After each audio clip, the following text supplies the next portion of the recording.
Welcome to another episode of Comic Books Corner. I'm Ben DeLatorre. Thanks for joining us tonight.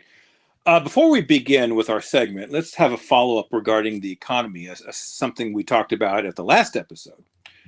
And the economy is still pretty shaking. You still need to pay attention to the surroundings around you. When you see, for example, Ultra Grails go out for sale, that's a red flag. When you see Grails not being sold or sort of stabilizing, that's another red flag. I'm not saying don't buy comics. I'm saying approach with caution. Now, I still want to buy comics, but I'm approaching far more cautiously than I am because we are dealing with very serious inflation. Recession is probably around the corner. You can still make some money. You can still enjoy the hobby. If I'm going to serve this community on any level, I want to make certain I give you as much complete information as possible, especially the economy. Just move carefully, but enjoy the hobby. And as Comic Tom would say, geek responsibly. I want to talk to you next about an ugly subject. And that subject is Hollywood. Yes. Oh, not the economy. That's another ugly subject. Oh, wait. Look, before we get to that, let's get to news of the day. I apologize. Go ahead. Not looking at my own script here. News of the day, this was reported on the Newbie Show last night, and he was reporting that the new movie, Black Panther Wakanda Forever, which is coming out, I believe, this November, the movie is finished regarding its production. And the Marvel Cinematic Universe is keeping the information very close to the vest. And that could mean a few different things. Most likely because of the passing of the very talented actor Chadwick Boseman. They're not certain how, well, the MCU is good at leaking things out. This movie, surprisingly, there's no leaks whatsoever that we can find. So either they're going to surprise us or slow walk this movie here because of the sensitivity of the issue, and again of the passing of the very talented actor that played that movie.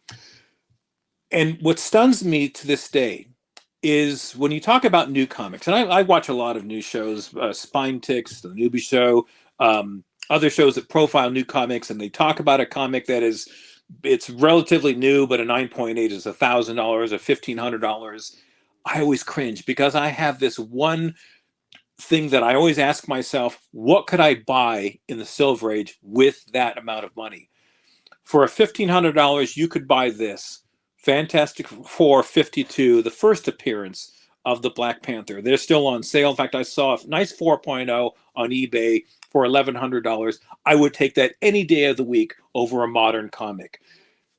If they do replace the character, if they replace Chadwick Boseman with another Black Panther, which is what I say they should be doing, that comic will absolutely accelerate. And even if it doesn't, you have the very first Black Panther. Keep that in mind when you consider your purchases moving forward. Okay, now let's get from this subject to something very ugly. Hollywood. I'm sorry to go down this road here, but we have to talk about it. The Hollywood that I remember was just an incredible industry with the most talented actors and actresses, especially in the 30s, 40s, and 50s.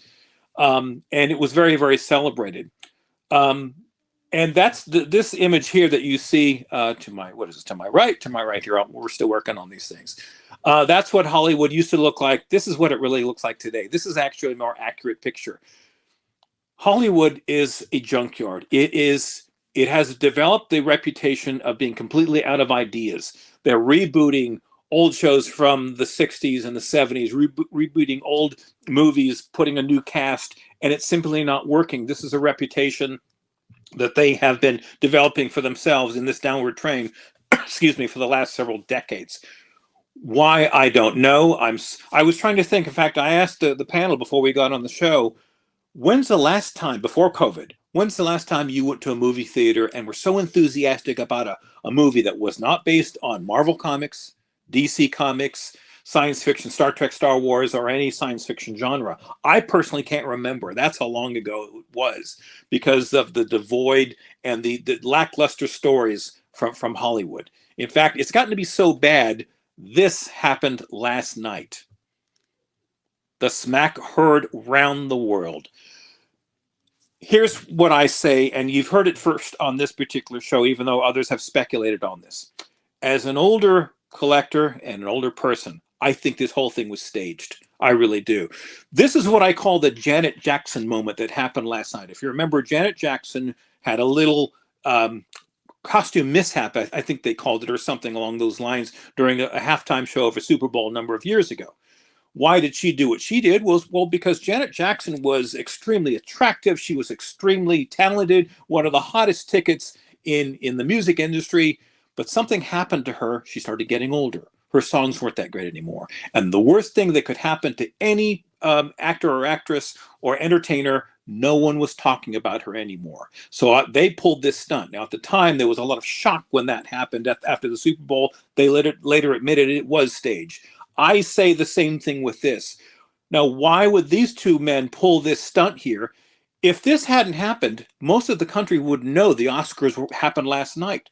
The Oscar award ceremonies, which used to be an incredibly festive, incredibly watched medium, now no one watches them because it's again, the shows that they produce, most people don't want to watch. So, and, oh, by the way, next year, I have a prediction, and you've heard this first on the Ian Hoodrat show. The new Batman movie has become somewhat successful. And if they become an Oscar nominee, this might happen. Don't say I didn't tell you. That's not a possibility. Yeah. Don't think we don't have fun on this show. That would be kind You called it, Dan. You called it. I did call it, right. So name the date and the time when it was heard on the show, 8:50 Pacific, just for the record, on March the 28th. So again, this was a staged event. It's really sad because Hollywood is just, it's gone down so hill. I mention this for this reason. There is a silver lining, actually a silver age lining, and that is the Marvel Cinematic Universe. The Marvel Universe has outshined every movie for the last 20 years or so because they have incredible content and story. They're entertaining, and they have exploded the comic market, especially the used market. So when you see the Oscars, let's just skip through the Oscar icon, Ian, and let's go right to the two men that are shining for the moment here. That would be Stan Lee and Jack Kirby. Those two men, when they created the Marvel Silver Age, they broke the mold. And what they did in that incredible decade leading into the early 70s was the greatest expansion of comics in history. And we're seeing the result of their brilliance in the Marvel Cinematic Universes. I mention this again because comics are so expensive. They just are. And I really hesitate again buying new comics. But if you look at the new comic market, there's a wild trend. It's way up, it's way down, it's very, very unpredictable. But if you look at the Silver Age market, especially the Marvel Silver Age, you'll see little dips along the way, but for the most part, it's a steady incline. And that's certainly true across the board. Now, what we're going to do moving forward is this is a new element to this segment, and I'll be doing a number of these as we move forward, heading into the future movies and shows regarding the MCU. Today, we're going to focus in on books from this next movie coming out, I believe, due in the year 2023, Ant-Man and the Wasp: Quantumania. Now, this is a much anticipated movie. Of course, a lot will be answered when the Doctor Strange movie comes out in less than 2 months. Now, I wanted to profile this for this reason, because look at the cast here, Ian. Let's bring that up. In the comics, the Marvel Comics did several things. They went terrestrial, earthbound characters. They want cosmic heroes. They want sorcerer heroes, mystic heroes. And they also went into a different realm called the microverse. Now, this cast here, aside from Paul Rudd and the rest of the normal cast, there are two characters here that I can't understand what they're doing and how they're doing it, because this didn't happen in the comics. You have Jonathan Majors, who was in the episode 6 of the Loki show. He is Kang the Conqueror. How they're going to integrate that, I'm not terribly certain, but the other character is Bill Murray. Now, Bill Murray is allegedly going to play this character here. His name is Krylar. Krylar he appeared in one comic and one comic only, Incredible Hulk number 156. That is one of the most obscure characters you've ever seen in your life, because he was a one-shot. Why someone as powerful as Bill Murray is playing him, I don't know. Also, this particular character I can see introduced into the microverse because he was from a subatomic world called Kai, and that was a Hulk story. He's green for that reason. There was these two issues here. It starts in Incredible Hulk number 140, a book that has moved up in value. It hasn't skyrocketed, but it could. And Incredible Hulk 156, where the Bill Murray character is first and only seen. This 140 here, if they go down that road here, that was a Roy Thomas and the late great Harlan Ellison, one of the most brilliant science fiction writers ever to set pen to paper. He teamed up with Marvel for one of his very few storylines. It was an incredible story, but it starts in 140, continues slightly in 148, but it kicks in 156. I'm not certain how they're going to tie this into this upcoming movie. All I'm going to do today is show you comics, you read the story, and then we'll see. It'll be a wait and see game regarding what they will do, how these characters are integrated. Next, we've got Avengers 88, by the way. This, to back up a little bit, that goes to before Incredible Hulk number 140. That's a pre-story. In fact, if you get the CGC Avengers 88 and Hulk 140, it will say this story continues in Hulk 140. The character on the cover is a character called Cyclops, not the Cyclops from the X-Men, but he is an alien from another subatomic world, and he has the power of shrinking, which he is doing the Hulk to experiment on him. So that is another character that might pop up. So let's go to the very conventional. The first references I've seen to the subatomic world was another expensive book, Fantastic Four number 16.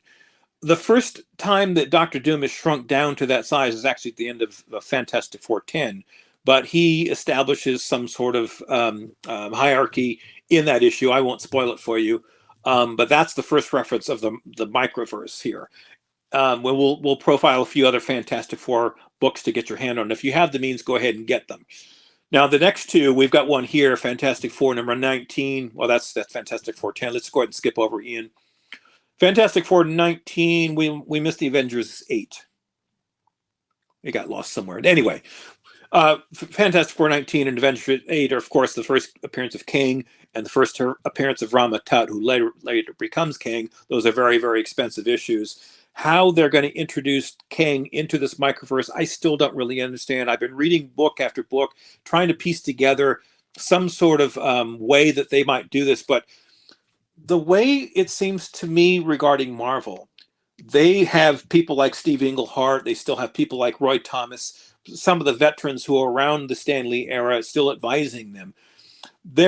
What they do is they come up with the baseline story from the comics, and they have their own way of integrating comics moving forward, and they do a fantastic job with it, because even I don't know what they're going to do until they actually do it. So these books here are books you might want to spec on. These are actually more affordable. These are some of the early Fantastic Four books.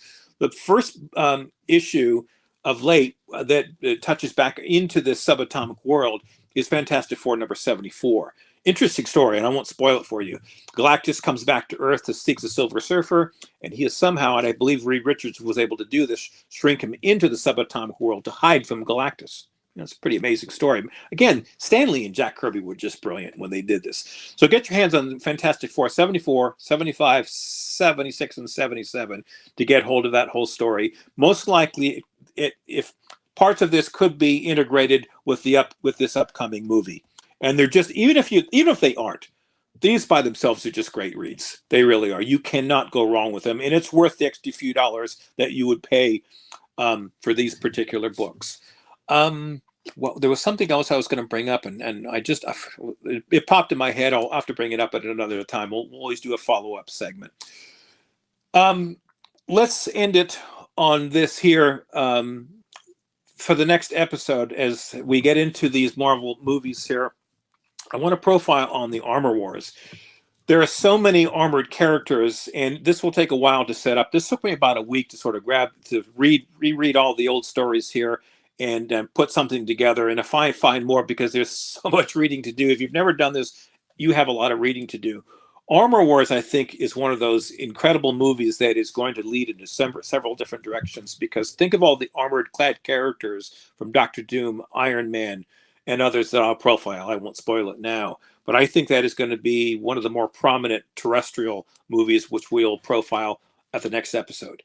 Everyone, thank you for listening. I'm Dan De La Torre. This has been Comic Book Corner.